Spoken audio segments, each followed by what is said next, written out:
FIDE Candidates round number 10 has completed. We had 3 decisive games today, a lot of action. We're going to start with the odds going into today's round. We're going to look at all 4 games, then look at the standings, and then look at the odds going into round number 11.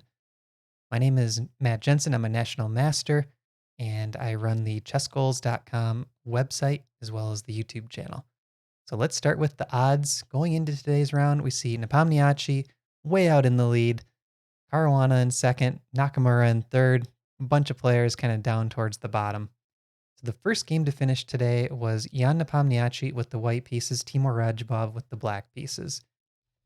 And we see a Queen's Gambit decline setup, but then G3 by Jan Nepomniachtchi. So this is the Catalan system. Once you see G3 in combination with knight, pawn, pawn, and black has this exact setup, that's the Catalan. We have a course on this for chess goals, and if you look in the description, there's a link to the courses. They're 25% off currently during the candidates event. Bishop E7, Bishop G2, and these lines tend to give white just a very slight advantage because what happens long term is you see this bishop on G2 sits very nicely on the long diagonal. In this specific line, black puts a bishop on A8 to contest the long diagonal, but the downside of this line for black is there's doubled C pawns. Whereas if you look at white's pawn structure, it's very healthy with the pawns on B2, D4, E2. So white has a very slight edge here due to the pawn structure. A lot of times in the Catalan, that slight edge actually comes from the minor pieces, not the pawn structure so much. So pretty close to equal, about a 0.4 edge according to the computer. Now we see C5 by Timur trying to trade off the double pawn. That makes a lot of sense. D takes C, Queen A5, knight comes back. Computer's still saying very slight edge here, right around 0.4. And I think it's because this bishop is sort of locked in by pawns and the B8 knight is just very slightly misplaced. It's not quite in the game yet. Bishop E3, the queen moves, Bishop D2.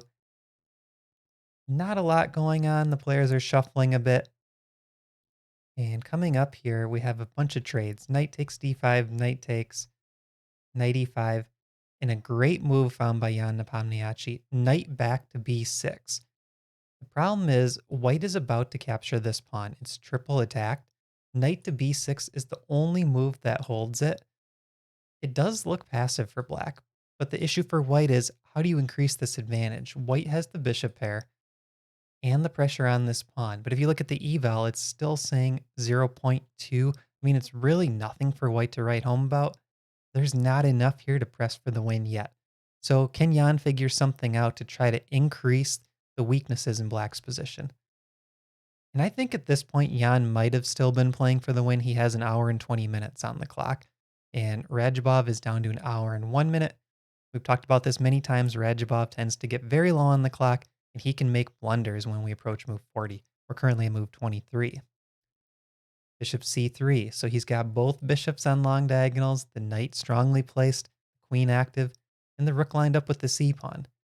You look at the engine eval, 0.0. So its engine is saying we're dead even at this point. Knight to D7. We see a trade of knights, bishops, and now we have opposite colored bishops. All the pawns come off. We see the players here are cool with a draw because there's nothing going on in this position. Complete dead draw, opposite colored bishops. They go 5 more moves and they shake hands. So Jan holds his +4 score after this round. Yeah, he was +4. The next 3 games are all decisive games. This is insane. So first we have Nakamura with the white pieces against Alireza with the black pieces. We see a Sicilian.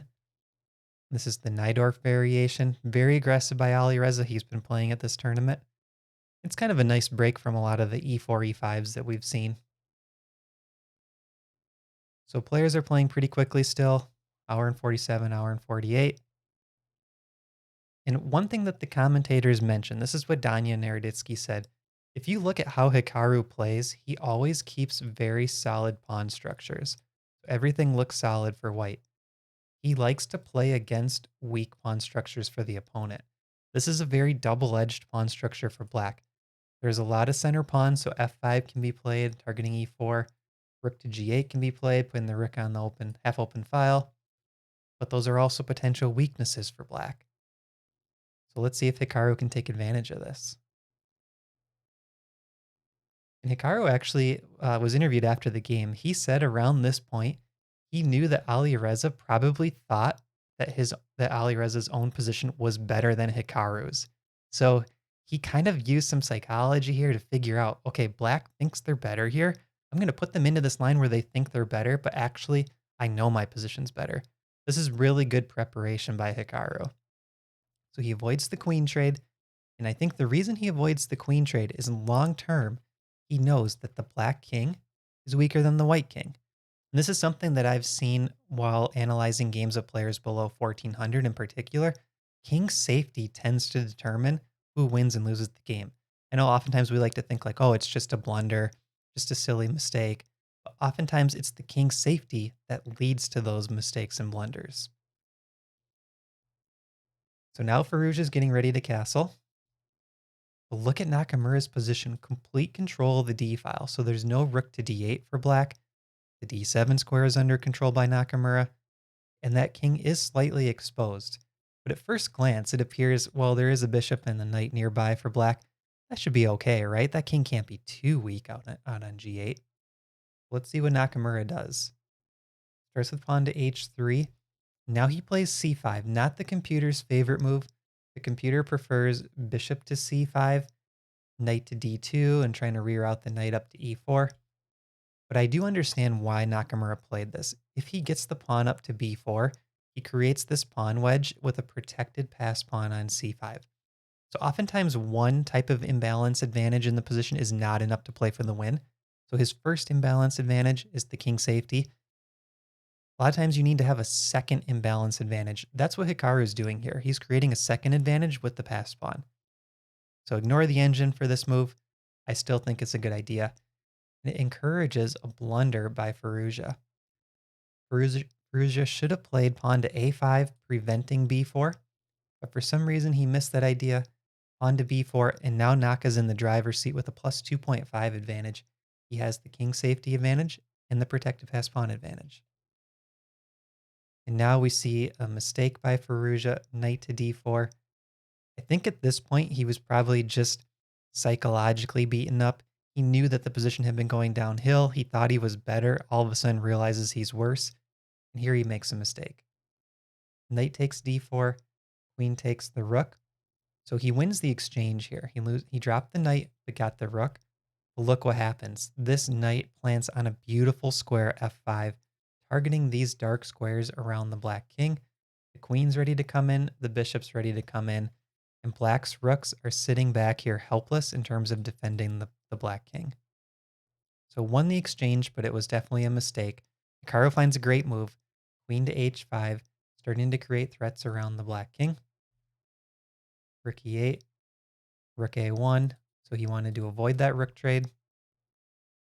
And the cool thing with rook a1 is it came with a tempo. It made black defend.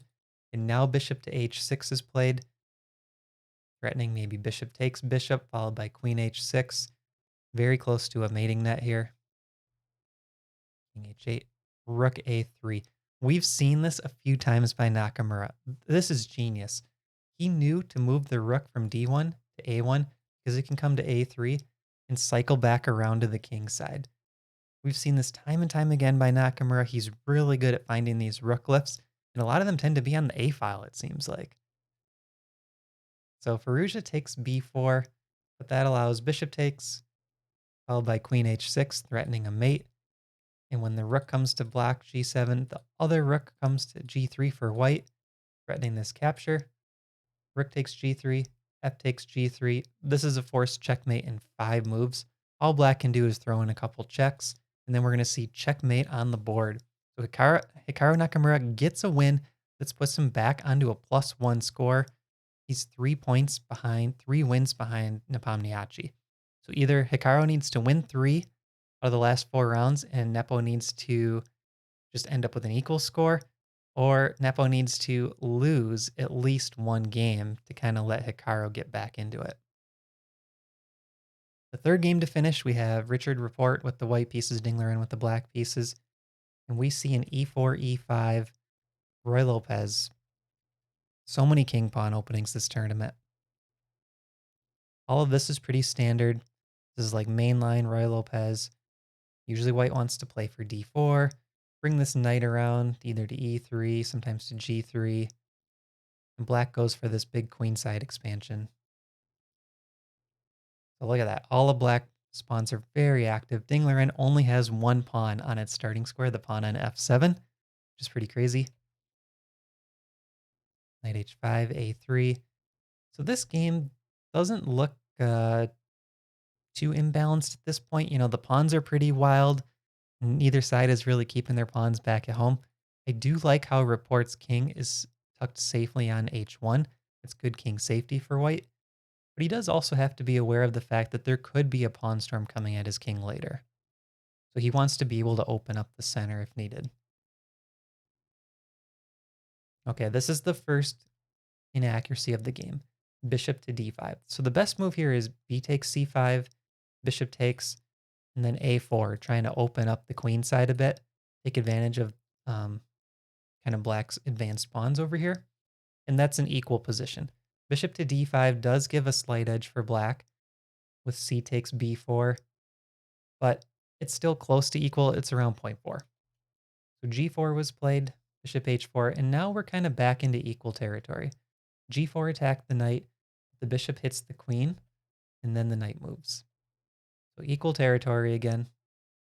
And here we see the first material sacrifice.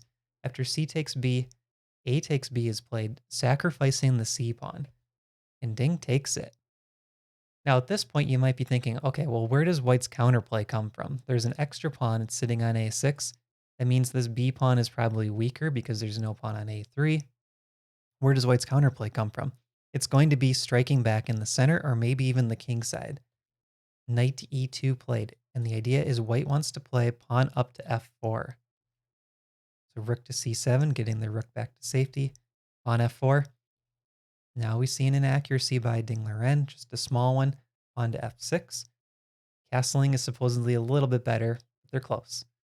F takes e, d takes e, and now we see white's rook coming into the game. It's pressuring the pawn on f6, and the black king is very exposed here. Black doesn't have any pawns on the 7th rank. Every pawn has moved. That king is open, and usually this tends to favor the side that's attacking the king. So that's something to keep in mind in your own games. Be very careful about king safety. Don't push so many pawns up that you have an exposed king like this. These tactics will almost always favor white. Knight to g3, offering a trade of these knights and also trying to get the queen into the game. And now we see a pawn captured back by Rapport. So material is equal. And really what Rapport wants to do is get this rook and queen into the game. Bishop to d4, and at this moment we see a chess.com brilliant move. Bishop to f7 check.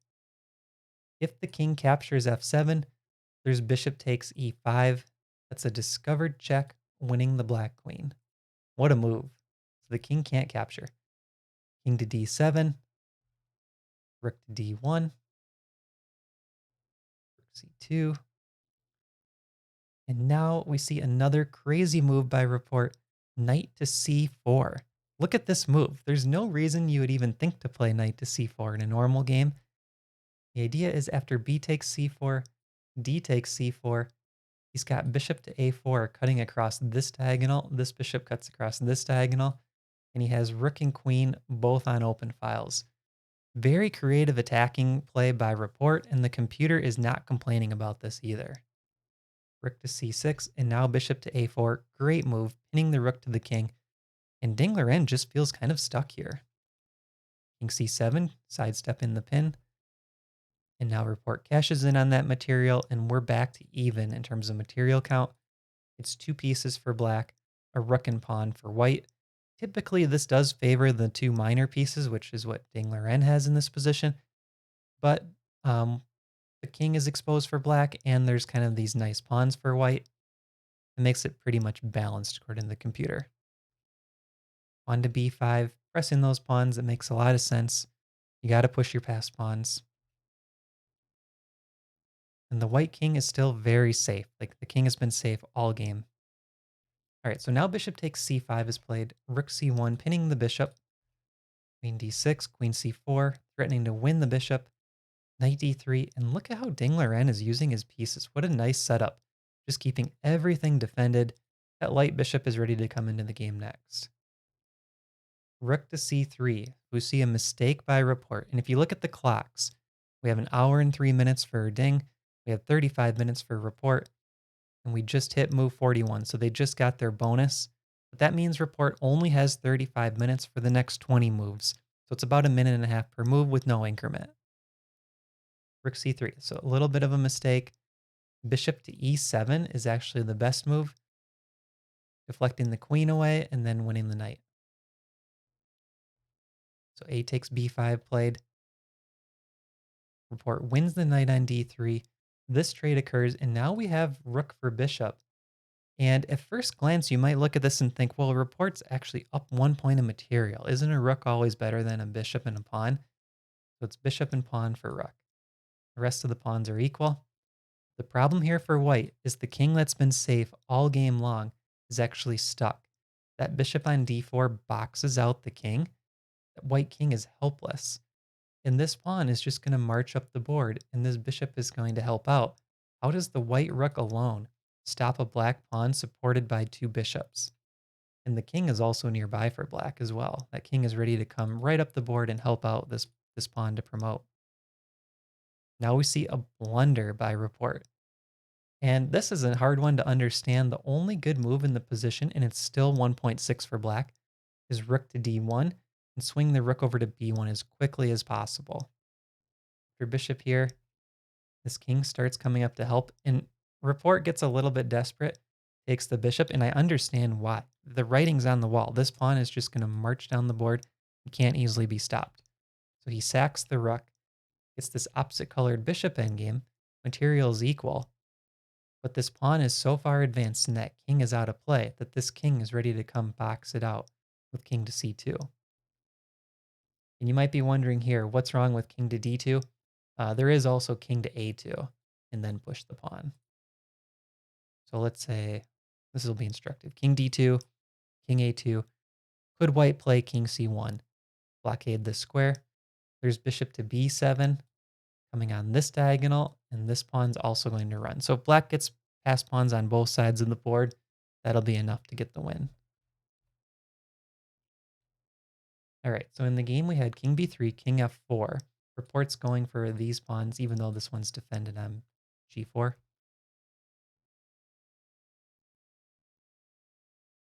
And yeah, he's kind of just lost here. It didn't seem like he had a great plan with the king. This position, he resigns. So Dingler back on +1, tied with Hikaru. 3 points behind Jan Nepomniachtchi, 3 wins behind. And the last game to finish was Duda against Caruana. This one was also decisive. We got a king pawn. This is a Joko piano. All pretty standard stuff here. We keep seeing this double pawns for black. I think it's F-file pressure. I actually kind of like the position that black has in these positions. I don't know why white keeps going for these kind of lines. So look at this activity. Knight on f4, bishop on a7, attacking f2, rook's on a half open file. But the downside is you have these double pawns in the center. White's very solid here. All right, so now there's this trade. Bishop takes f4, queen takes back. Pawn takes is not very good, by the way, because white plays d4 and it shuts out that bishop. So queen takes back. And now queen to b3 by Duda, putting a little pressure in the middle. Rook f6, pawn to b5. So Duda's saying, all right, my king is solid. I got rid of your strong knight on f4. You don't have enough of an attack. I'm just going to push my advantage on the queen side and take advantage of your doubled pawn on e6. And I think that's why g5 was played here. g5 is a mistake, according to chess.com. Took the eval from 0.7 to 1.7. I think that Fabi was feeling a little bit nervous about this play on the queen side and the center. d4 is probably coming very shortly, boxing out that bishop. So he has to play aggressive. I think he also wants to catch Nepomniachtchi, who's the leader. He knows if he can win this game, he could draw within 1 point of Nepomniachtchi. So he's +2 going into this game. Nepomniachtchi's +4. He wins. Bobby goes to +3. Knight 1 to H2. Great move. Blockading this and putting an extra defender on the F3 knight. Rook G6. And now we see the thematic idea. Pawn to D4, shutting out that bishop on A7. After H5, G3, pushing the queen back, and Rook D1. Look at what Duda is doing here. Every piece is on a good square. I love this position for white. Full control. And really black's all in on this kingside attack. Rook to F8. Bit of a mistake by Fabi. G4 is the best move. D takes, D takes. And now he's saddled with these really ugly pawns. They're doubled pawns and they're isolated pawns on the E file. On H4, G takes H, G takes H. Now I give Fabi a lot of credit here. This is a 6.5 advantage for white. 6.5 at the Super GM level. This is a win all day long unless there's like serious time pressure. In this position, Duda has a lot of trouble converting the win. So watch what Fabi does. Rook G1, bishop back, knight G5, king H8. These moves are good by both sides. I'm going kind of quickly here to get to the next mistake. Rook F6. So in this position, the best moves for white are Rook 3 back to G2, pawn to C4, queen to D3. None of them are real intuitive. Queen to F1 was played, and this is actually a blunder. And during the game, you could just tell Duda was uncomfortable. He knew he was winning, but he was really struggling with how do I convert this position. Now at this point, the best move is knight to B3, but it just shows how complex the position is. Fabi is having trouble finding best moves, and Duda's having trouble finding best moves. So Fabi plays pawn to B6. I think the idea is shutting down this plan, C4, C5, and maybe using the C5 square for the bishop, or the knight might reroute there. So kind of creating this stronghold on C5, slowing down the white pawns. Queen to G2, and keep in mind material is equal here. Queen to F8. And look at that eval bar just bouncing every single move, up, down, up, down. The advantage is only 1.8, so the win is not guaranteed at all for Duda. And if you look at the clocks, we have 3 minutes for Fabiano, 12 for Duda. We're only at move 34, so they have 6 moves with 12 minutes and 3 minutes to go. Queen G8, the best move. Rook G2. Knight to B7, a bit of a mistake. Knight to C4 would have been stronger.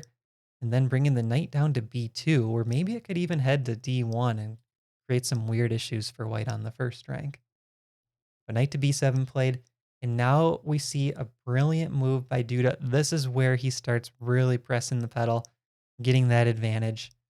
Knight to H7. Look at this move. Let's just look at the options for black. If king takes H7, there's rook takes G7 check, and black's going to lose the queen. It's not a terrible line for black, but he will lose the queen. If queen takes H7, there's also rook takes G7, and this is winning the queen as well. There's no way for her to get out. Let's say queen here.